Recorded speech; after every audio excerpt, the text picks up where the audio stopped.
papa ho aye fenso puma no so fatao ahofade no so gina so ntie o anopay na me fa enchia emwede my Adom TV ahwefo ne atiefo hina. Okay, me free media fathers. Okay. Yes, frame o heneba. Oh, heneba. Na media fathers the juma ye die pa event planning. The whole Ghana ye nkwa na ya ba ma aware boayefo. Oh, okay. So wo pese wo ware we youth and na amamfo the aware sem EU omho anu sikasem ne ade se me pese me ware nsu me nya sika ne ade. Say media fathers buy for about 4 or 5 years you know. So obi pese woni se bi obi wo relationship mu na se che 5 years ni ade am say no enya university course. Se nka ko university anka ba degree ko awie. Enti no e man mfa no yi hu anu ti the package very affordable package aba with just 14,600. Yeah, wa ware no want to in ade amount. Or the same neighbor 14,600 pe. 14,600. I can it sika 146 million pe no. Ye plan aware no hu in ade amount.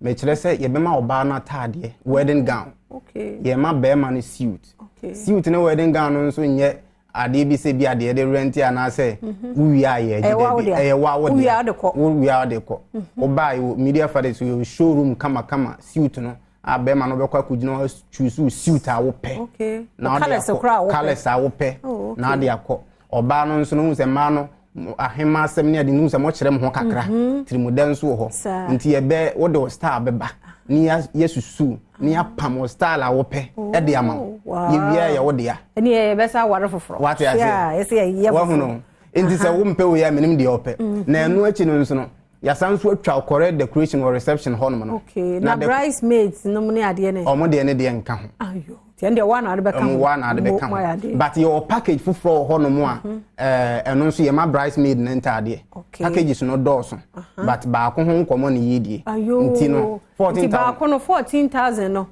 a different package. Yes, as a range from started from 14,000 yes eko yo into 14,000 no na meka se be mo ba na tade be ma na tade ye be decoration mpabo nyina mpabo anka mpabo no wo other package no. Oh, okay. Enti decoration no ni ya sanso ama nkonwa table canopy ye wie no nso a ya serve aduane any nsuo for reception no. Ya wie ni sa no nso ye nwie yo ni asen atwa photo ni video dia ka ho ayo with 14,600. Enti so bi wo fie na so wo hweme na so peso ware na wo ka se wuni sika ne ade a sebi se die me pa cho ka kire be ma ne se oni excuse bi abim ontum the camera media fathers ne ya ware no ho ntutu ni na e de ama kama obia so ne die obenya obia ne die me no ka se wo package ni bi wo krompa ye the ma we are the couples no go Dubai for holidays and digital what I say but obi ho na ho den enso ano no enti no 14,600 wo hwe me o fi a just 14,600 ye ma oba na tade be ma tade ye decoration enkonya table canopy aduane ani nsuo and event one will be selected na mo event o mo na be kire ba bi epese ye koye no ne akwakoye wo venue nti enye se ye ho no mo se bi bi obi krampo otakra de se Ghana for nine ba bi a wo bi aye ba enye nkran ko na ye wo ba bi a wo bi a ni bi na etwa gu ho sa pepepe yeduma ni bi na egu screen no so a egu no se bi ye so otrofo se me dance ni wa bruchiri yeduma die no ebi no na nim ade ba ko a eda nso ne se we na promotional package na ebia make say your month of May ebia na program Wednesday good ebia na program next year May okay we betimi abebuki esisi nya se bia wa program esisi anko a o program next year May krampo na betimi abebuki esisi a u buki ya esitu scan kakra bi to ase so o scan na betimi atua uni na betimi atua scan kakra de ato ase commitment na fe dia ka no tuetu an kakra kusise ebedru time no ebeso that period ni na na 14,600 no price ni bi be kan ho ana se ntomu ba wo na wa started dada no enkan because me do call previous ne o package ni bi na 8,800 obi a onim bia ni nim say previous package na 8,800 and san na 14,000 okay nti as at now that's here for 8,800 because no what you started that the dada into no you can't go for say more be antina say me twa ma time na so ansa na maba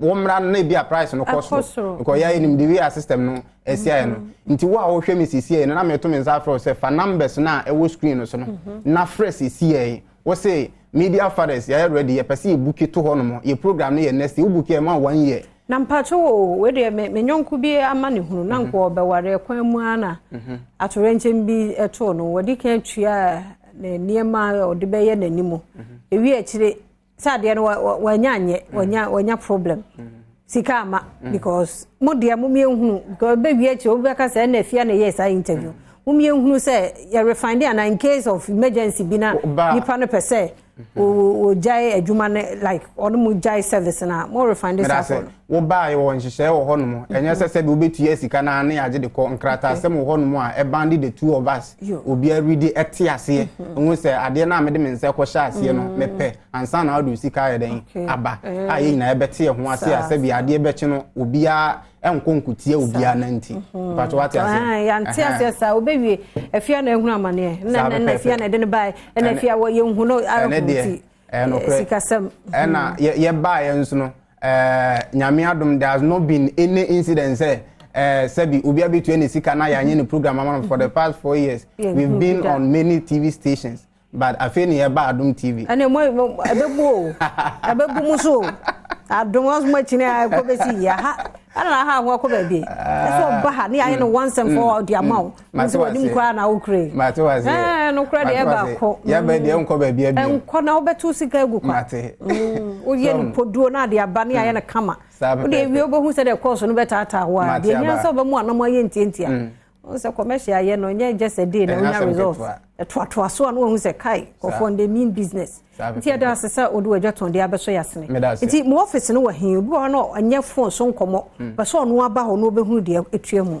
me da say ye wo Wager Broadcasting Junction kaswa kwan no so after West Hill Small ho na ye woni your branch ni bi nso e wo Kumase obetimi afre e wo 0545 relax number no 0545 489883 0545 489883 and 020 778 9280 020 778 9280 eye programs bebre obi beka say na we ABI hu om we say na say so beka ya just about a month or 3 weeks ago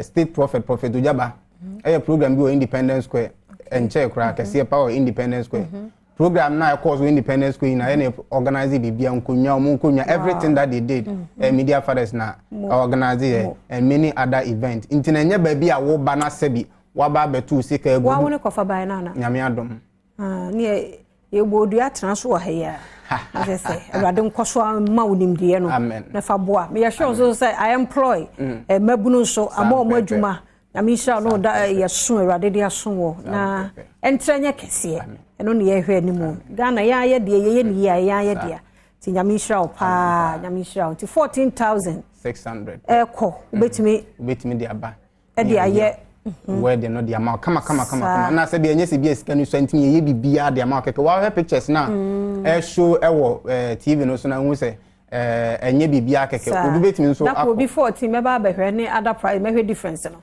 ma be kan nuane no so ahwe aduane no so kama mo odu afani pasai dey ambonya number of people so mo bo me da sin kam ye fi 14,000 no ye for nipa 100. Oh wow. Nipa mo do dey say didi me o ne. O be didi ame. E na once na be chuso aduane a wo pa aduane ahodo 3. Okay. E na e be dey ama wa. Drinks nso ka ho. No drinking ka nsuo na ka ho. Drink no wo other package. No ma packages ni nyina say. So what you say? Aha. Enti no ene eye me first time e wo Adom TV no. Do we your promotion. Ba me your promotion in promotion. Sir. Ani na e ka na asem di we di obi a me kan we. Metna say na adwe ne ba. Say maba or shows for the first time no me ya de e de ama wa hwefo. Enti instead of 100 guests no. Fidi ene Monday ekokosi Friday. Okay. Obi a obefresi si e abuki e no. From Adom TV. From Adom TV. Yes. Wa wo hwe ewo Adom TV Badwam because your records one for Adom TV a on count from Adom TV Badwam no your amount additional 50 guests at the account. Okay, nice. So when you 150 guests. Sir. 150 guests. If a number no, na fresh is here. Offer offer number no. Mami Pukia, right? Afia Pukia. Afia Amankwa Tamaklu. Okay. Afia Amankwa Tamaklu program no so. Na papa na say ubukia be ma 50 guests at the account. Omo no be ka say kama number no be 0545 489883 0545 489883 Ghana fana ina babia wo bia nka say we distance enye barrier babia wo bia ofre ya de ne ma beba aba be program no de ma kama ya da say papa yemfa wo si ha na brace me be sa kasa nyame hira wo